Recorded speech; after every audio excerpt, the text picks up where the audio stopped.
Bonjour, bonsoir à tout le monde, ça dépend les heures que vous nous suivez.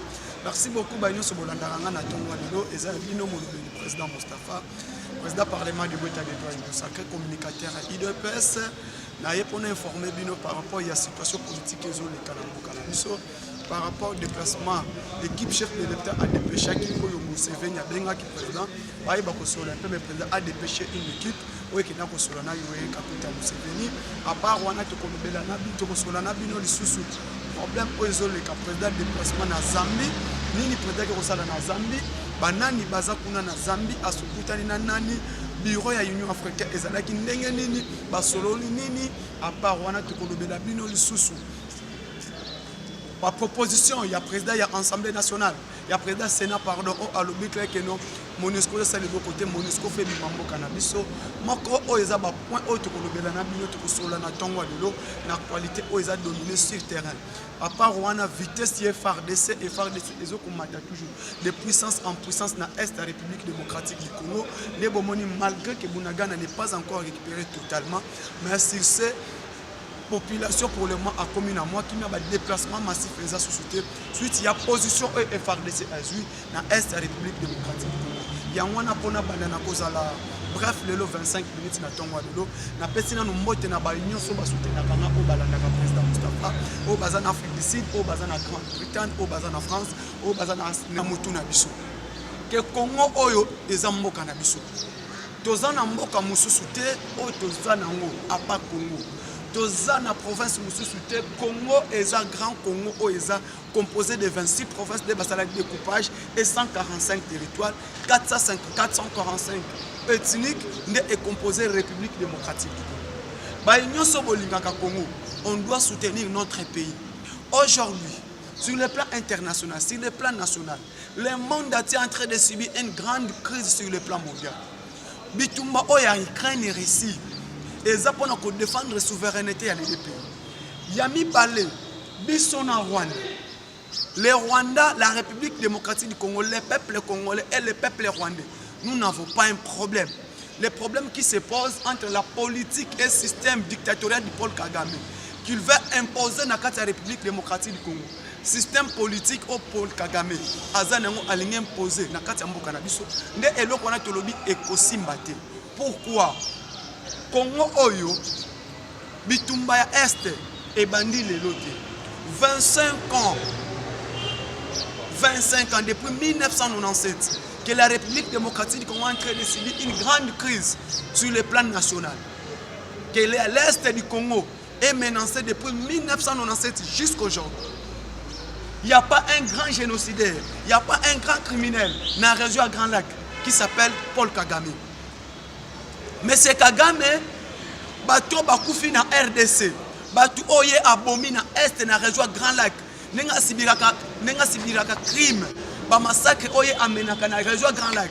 Na lobby il y a pas un grand criminel, un grand satanique dans le monde, oya lelo na 21e siècle que monsieur Kagame. Paul Kagame, objectif ya Paul Kagame za la randengeni. Le Congo, région Grand Lac et cause à la pété. Région Grand Lac et cause à la pété, ce n'est que lui d'abord qui doit chercher toujours à créer une crise. Na Congo, c'est Kagame. Na Soudan du Sud, c'est Kagame. Na Éthiopie, c'est Kagame. Na toutes les régions des Grands Lacs. S'il n'y a pas la paix, il y a insécurité partout, il s'appelle Paul Kagame. Paul Kagame a le premier criminel en Afrique mobimba. Parce que Bato Kagame abomine na RDC, na insécurité a créé en Afrique. Dans la région Grand Lac, surtout dans RDC. Plus de 12 millions de morts au Kagame abomine na Est. Il y a la République démocratique du Congo. Nous n'allons pas accepter de tolérer ces bêtises chaque jour. Pourquoi? De 1997 à 2018, le Congo n'était pas dirigé par un Congolais qui aimait ce pays. Moutou a dirigé Kimboka Oyo, Mouzé Laurent Désiré Kabila, O Ayaki Naba Tunaye, O Bayaki Naka, O Bayaki Naba Rwandais, O Rokende Komituna.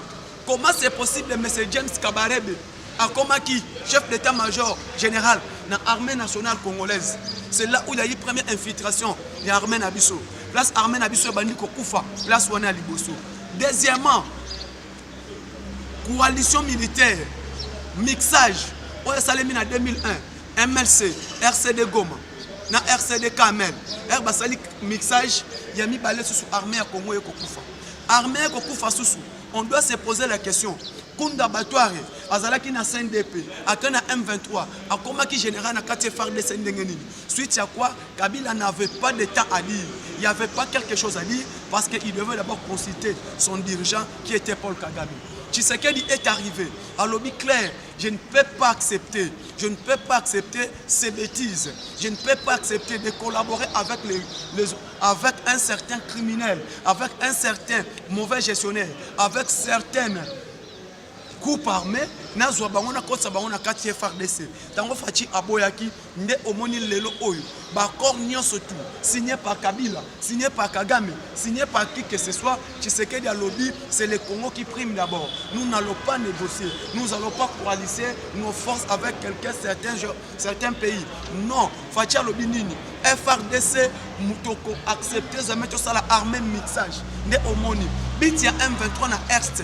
Biti ya M23 na Est et Zanini, comme que les présidents de la République ne veulent pas collaborer avec certains généraux rwandais, avec certains désaccords signés par Kagame, Fachi Aboyango.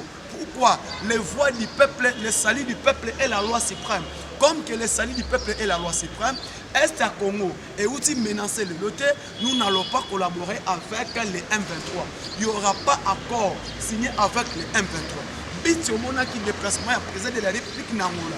Nangola on a c'est là où Kagame a koyaki Mayanga eza Nangola. Nangola wana chef de l'État est accueilli, il a dit à Paul Kagame de 4 véridiques, nion surtout à Elisaki Paul Kagame. Un d'abord, c'est récupération à Congo, c'était une victoire diplomatique entre le président Félix Tshisekedi Nangola et Kagame.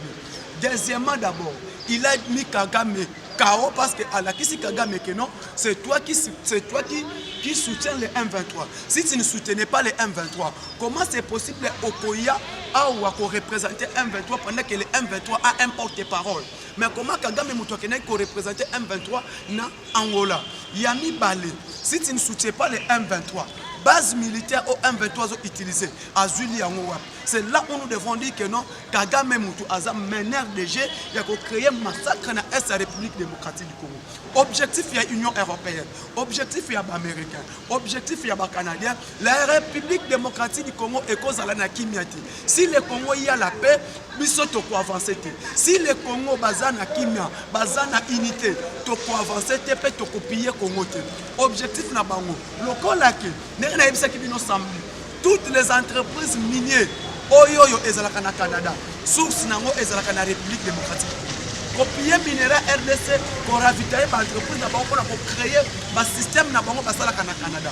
Toutes les entreprises minières oyoyo et puis à Congo ils ont une grande crise actuellement. Pour votre information, l'Europe, les États-Unis, le Canada, ils sont en train de subir une grande crise aujourd'hui. Au Canada, en Angleterre, il y a une crise. Au Canada, l'Union européenne, il y a une crise.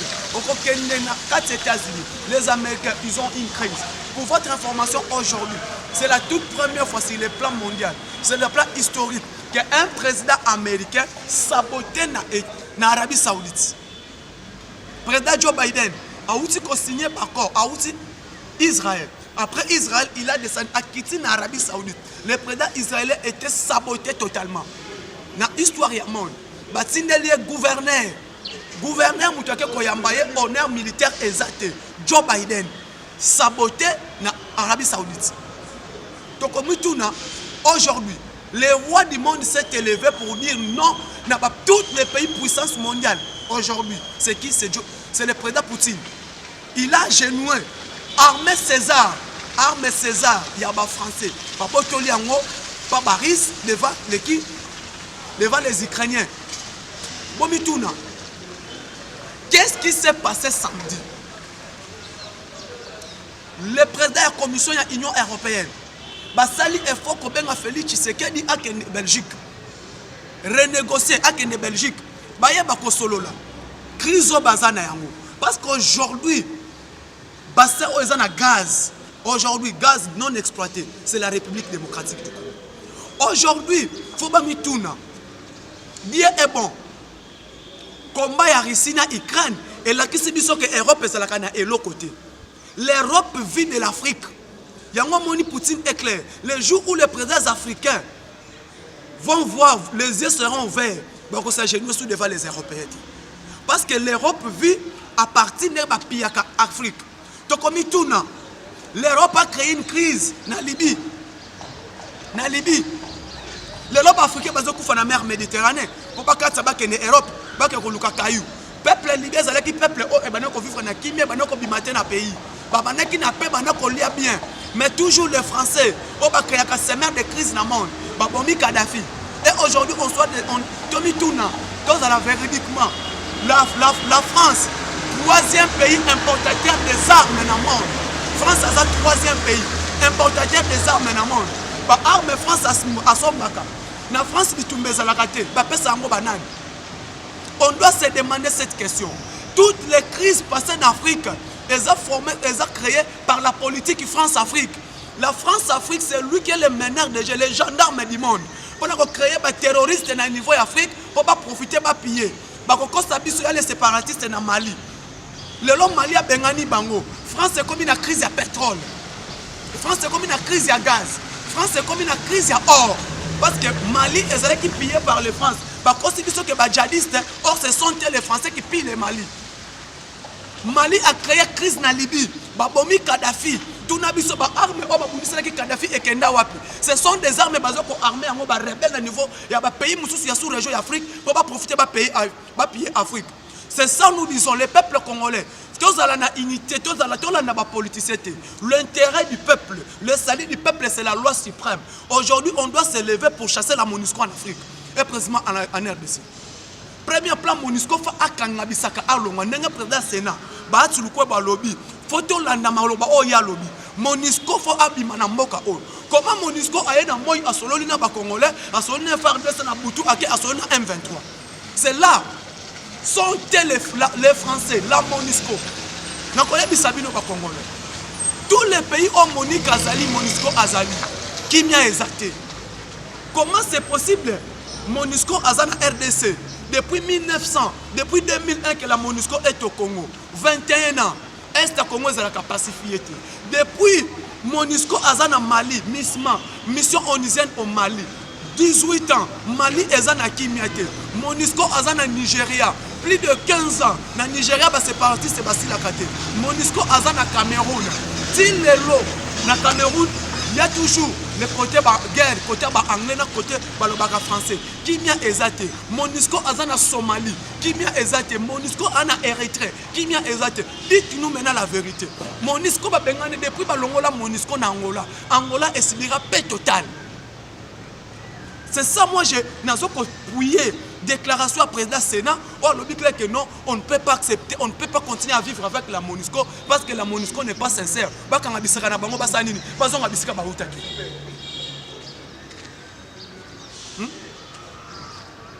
peut pas accepter. On ne peut pas accepter. Combien d'années MONUSCO est en Mboko? Combien d'années MONUSCO est en Mboko? Peuple congolais vivre en Akimiate. Combien d'années? Pas moins de 1 million de morts dans le massacre Oyo et les cas qui n'ont pas. Combat entre Bahutu na Batuchi. Oyo vivant na Rwanda. Mais les gens ont tête na bango surtout bachelango misé. Kagame komani bato baza les CNDP, les M23 basé le Komoko. Basé le Komoko. C'est lui qui a commencé que Kagame est en train de payer le Congo. Pourquoi ils veulent toujours piller la République démocratique du Congo? Kagame ne veut pas que le Congo puisse être en paix. Kagame ne veut pas que le Congo puisse être pacifié. Et en complicité avec certains Européens, certains multinationaux qui pillent la République démocratique du Congo. Maintenant, qu'est-ce qui se passe entre le président congolais et Charles Michel pour basculer dans le niveau? Aujourd'hui, Kagame a lobby clair. Délégation chef de l'État par au Atindaki à niveau de Kampala. Pas que nous solo là. Le président Yoweri Kaguta Museveni. Yoweri Kaguta Museveni, c'est le plan majeur. C'est lui le meneur déjà, il y a massacre, il y a région grande. Mouka créé Kagame a commis 6% c'est Museveni. Museveni bazoluka ba jouer biso jeu à Kizengi. Museveni azoluka a joué Félix Tshisekedi jeu à Kizengi. Pour dire bah on a problème na Kagame te. Que bazaka na ranki na Kagame, or c'est pas ça. Celui qui a façonné Kagame sur le plan politique, c'est Museveni. Museveni mutu aksali nyonso. On va faire partie Président Biarmana, on va tikala, va créer insécurité dans le niveau africain Grand Lac. Pour votre information, de créer une coalition armée militaire ensemble. Armée kenyenne, armée congolaise, armée burundaise, armée sud-Soudan. Parce que la coalition a rejoint Grand Lac et permettre à la communauté de l'État de l'Est de mettre ADF Nalou Naba 1-23 Liban. Président Tshisekedi s'est déposé en tant qu'un grand politicien et le Rwanda ne peut pas participer de cette force. Pourquoi? Parce que Rwanda, pourquoi Fatia Boyaki, suite il y a une empreinte armée rwandaise derrière les 1-23. Si le plan militaire te rebondit jusqu'à ce que tu remettes 1-23 les bandes en Bokanabiso. Parce que la délégation chef de l'État, non, président Kakuta Museveni, on a un problème, il y a Est de la République démocratique. C'est que nous avons dit, premièrement d'abord, la souveraineté congolaise, la souveraineté nationale est cause à la débattité. On doit respecter les bords frontaliers de la République démocratique. Première condition. Deuxième condition, Oeza, avant Kosolola, on doit mettre d'abord 1-23 Liban dans le territoire national. Là, c'est le premier engagement. Les frontières, il y a RDC, elles la respecter. De la souveraineté nationale, il y a la République démocratique du Congo. Il faut la respecter nationale, la devoir à rejoindre Grand Lac. Première, l'une des deux conditions, chef de l'État Tchakina Messana, sont des conditions non négociables. C'est ça qui montre la grandeur de notre président. Parce que il y a eu ce que Museveni a dit, la délégation, et ce que la délégation du chef de l'État a dit devant Kakuta Museveni. Tout le monde a dit que l'Europe a une crise totale actuellement. Si aujourd'hui, Bissop africain, Bissop congolais, Totondi Mingi, na Europe, précisément la France, parce que la France a créé insécurité en Afrique. Bureau ya Union africaine. Na 4e session na bango, bazo solo la na niveau ya Zambie. Pour parler un peu du réchauffement climatique, pour parler un peu de la crise qui engraine ces derniers temps l'Afrique. Charles Michel a fait ça la ligne. Et ça, Masolo y a pas africain. Président Macky Sall est présent comme le président en exercice de l'Union africaine. Président de la Commission Union africaine Moussa Faki Mamadou le Tchadien est là. Président Akaïcha Ichilema, le président zambien est là. Le président de la République démocratique comme membre du bureau de l'Union africaine. Parce que les rapporteurs de l'Union africaine est estimé maintenant aujourd'hui par les Congolais qui est Félix Tshisekedi Tshilombo à Zakuna. Le président de la Commission de l'Union européenne, qu'on appelle Charles Michel, est présent dans Masolo. Le président de la République démocratique du Congo actuellement, comme il est président, il rapporteur, il y a bureau, il y a Union africaine, en même temps, il y a une fonction de président de la communauté d'État de l'Afrique centrale. C'est Félix Tshisekedi qui a signé. Discussion Ezani. Parce qu'on débattre sur le plan de la crise, au niveau de la région, au niveau de l'Afrique, toute Afrique. Il y a mis balai, parce qu'on solo là, parce qu'on discuter sur la paix, au niveau sous-région. Parce que les RDC, les Mali, Burkina Faso, Niger, Nigeria, Tchad, tout, et Sud-Soudan, et un pays où ils ont traversé problème, crise grave actuellement. Ndé Omoni rencontre un banque. Charles Michel comme l'Europe, il représente l'Europe en même temps, les Européens, Tilelo. Bakoli n'a jamais Afrique qui avance. Les Européens, dès ces derniers temps, dans le 21e siècle, ils ne peuvent jamais accepter l'Afrique vit en paix, que l'Afrique avance. Bango tu le lo bango nye surtout. Bakana organe moko l'Union européenne. Moko kende biso na Congo, biso na Afrique. On va la communauté d'États d'Afrique de l'Est. SADC, ESA, CAC, ESA. Tous ces gens-là vont créer un mot uniquement pour diviser les Africains.